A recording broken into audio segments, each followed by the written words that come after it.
Hi, thanks for joining me again today.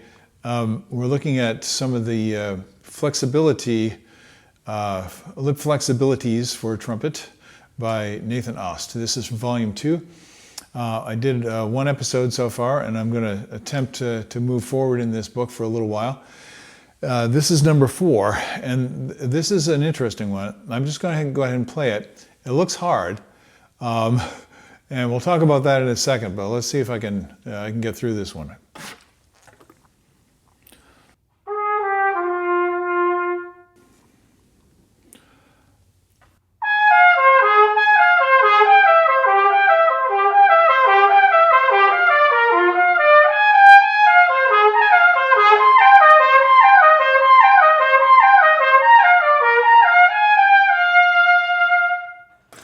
Wow, that's an interesting one. So I try and hear it. So the first thing I'll do is stop.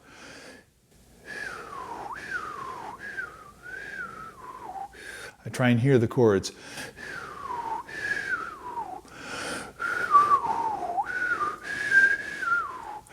Now, I don't know if you do that, but if you don't, I suggest that you try. Even go to a piano, which in my case, since I'm playing on a C trumpet today, this would be pretty easy to do. I can just plunk down the whole chord, and that way I can hear it not one note at a time, but the effect that you're getting by arpeggiating through these chords is kind of like the harp, right? So you get, or guitar, you're getting all the notes ringing at the same time if you're in a cathedral.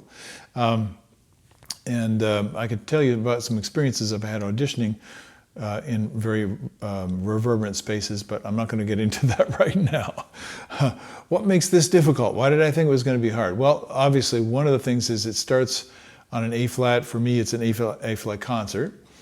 So you're above the staff, and every group is descending. And for whatever reason, which maybe we'll get into it later, there are a lot of reasons why most trumpet players find it more difficult to descend, less natural to descend than it is to ascend in range. And so I knew that this might pose some problems. Now, I didn't manage it horribly, but I'm not free with the music yet. I'm still trying to get, no offense to my clarinet playing friends out there, but playing this on the clarinet would not be all that difficult. It would be physically much more manageable. Playing on the trumpet is quite a challenge. And what makes it a challenge? Well, you have some very large interval shifts. And there's your lip flexibility. So he doesn't make it easier for you. You're going along kind of minding your business, and all of a sudden you're slurring from an A flat in the staff to the high C. And then back down and then back up to the high C. So there's an occasional very large interval in there. And that can cause a lot of frustration and a lot of trouble for a lot of players. So if I'm making it look relatively easy, well, I guess I fooled you. It's not easy. But once you get used to it, then it starts to be more confident, and it starts to feel like it's not a big deal anymore. It's manageable, and it's even fun. That's the goal of your practice, is to gradually move toward more enjoyment, more fun, more freedom to play the music. Now I'm going to play another version of this, and then probably let you go practice, but I'll tell you some of the things that I'm listening for. Since you're descending an octave over and over and over again, you want to listen for, as I said in the first episode, you want to listen for the sound quality in the top octave and on the bottom octave. Are they the same? Also, listen, if you put a drone on for pitch, or you're using a tuner, or you're just using your ear, make sure that you're pretty close in your octaves in terms of where they are. Most trumpet players, and I may be doing so right now for all I know, are going to be going a little bit high in the upper register, and maybe the pitch sags a little bit in the lower register. Some people may have the opposite problem, depending on how their physical setup works.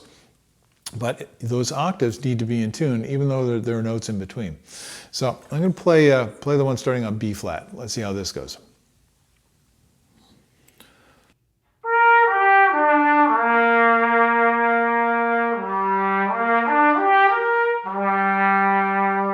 So we're in G minor rather right now.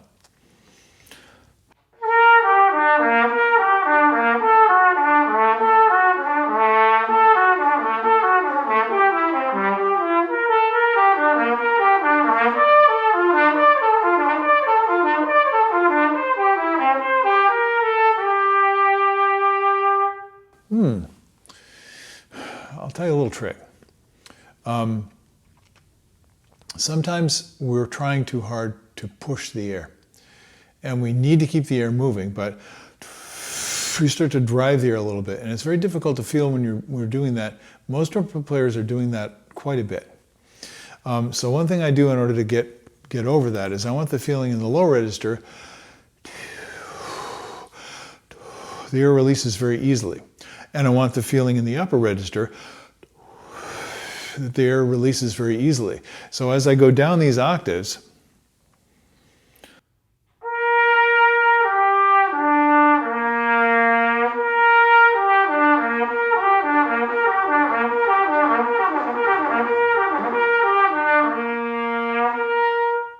I want it to feel as even and smooth and stable as possible.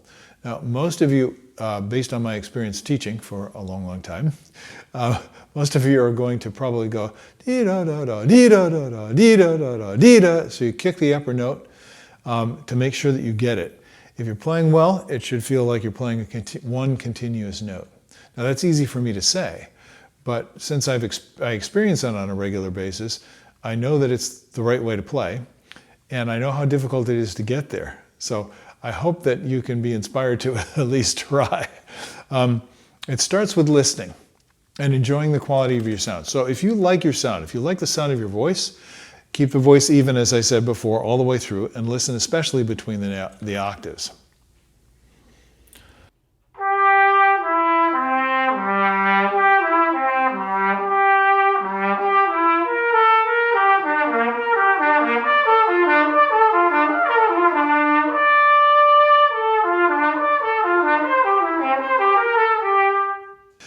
The more I can move toward, and sometimes I visualize, this sounds like a wave to me. You know, you have the specific notes, you're playing specific pitches, you're playing exact intervals, but I don't think that's what this music is really about. It's about the feeling of wave. So you have kind of peaks and troughs all the way through, right? So I'm trying to get into that feeling of movement when I do it. I'm not going to keep you to, oh, that's a hard one. I'm looking at number 5. I'll do a little bit of this and then give you a chance to go practice, but looks hard.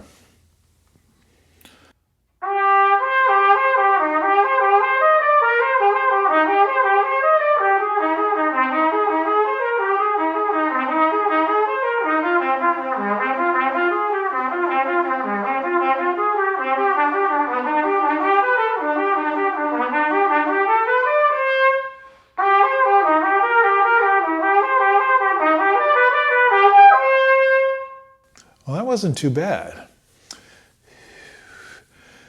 Can you feel the groove?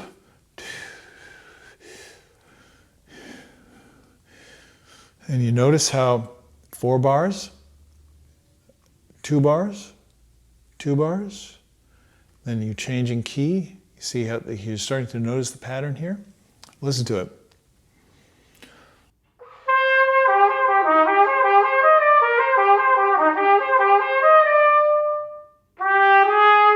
So you have 2 bars, and then you're changing to a different tonality.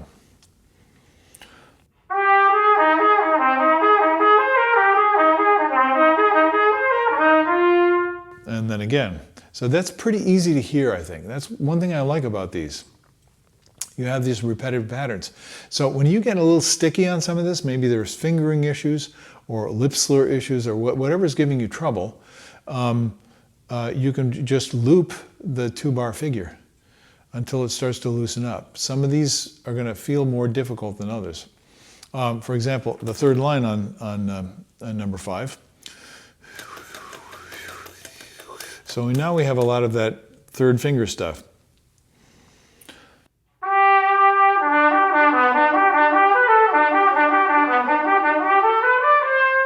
So that feels a little bumpier. Why?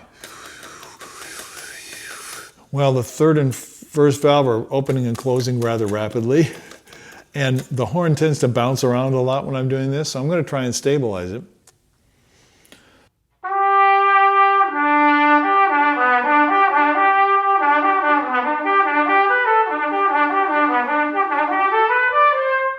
So when I'm working for those musical improvements, those little refinements, I start to notice, oh, there are physical things that I'm doing. It's like, is the horn going like this? And for a lot of people,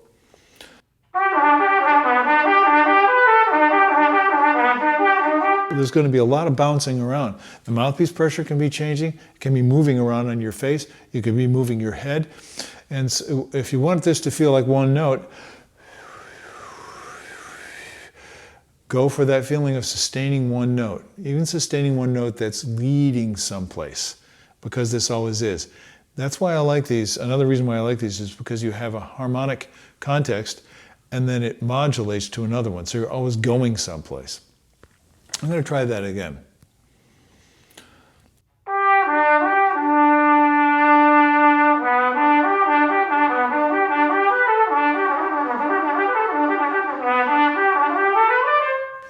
Now, if you're like me, you like to go fast, and I tend to play sloppy because I'm trying to play too fast too soon.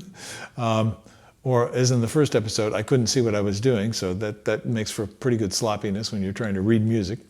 And that's okay. It's okay to play sloppy for a while. Just don't make it a habit. So what do I find that helps with this? The left hand is holding the trumpet. So if I'm going, and the left hand is not holding the trumpet in a balanced way that's secure, it doesn't have to be perfectly locked. As a matter of fact, you don't want it to be locked. You want it to float. But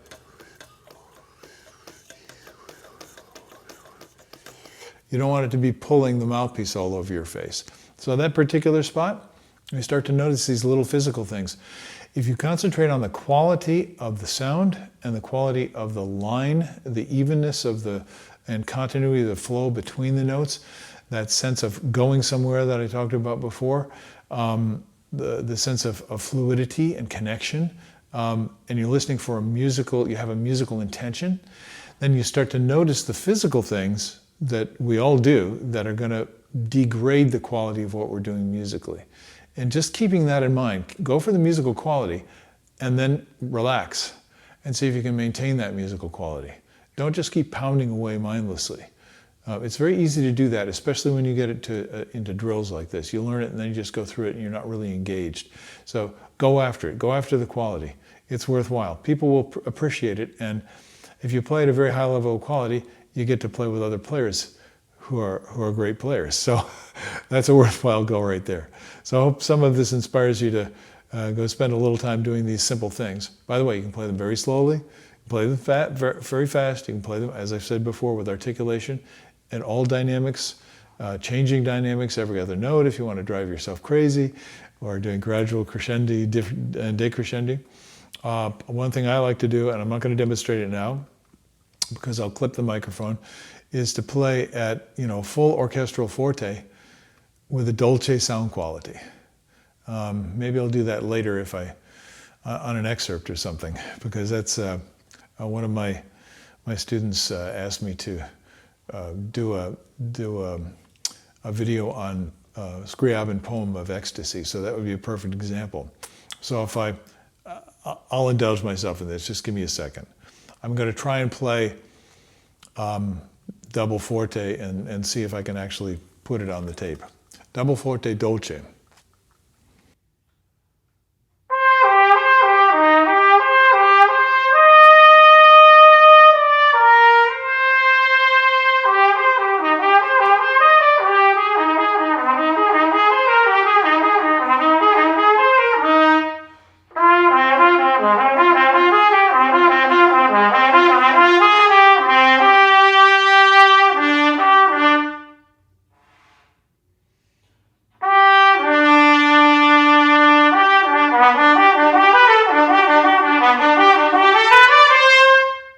So when you have to play loud a lot, which many trumpet players do, most commercial trumpet players are playing loud the majority of the time. In the orchestra, we have to play incredibly loud, sometimes for extended periods of time. So playing everything mezzo forte is not the best way to prepare for that, shall we say. And it can be fun. When you get good and you start to feel comfortable, one of the students at NNEC Sebastian, you know who you are. Right now, it says that loud is his happy place. And that's because his whole physical setup and approach to the instrument, he gets a big, fat, beautiful sound, and he feels very comfortable playing loud. So for him, I would say, oh, practice these pianissimo Dolce.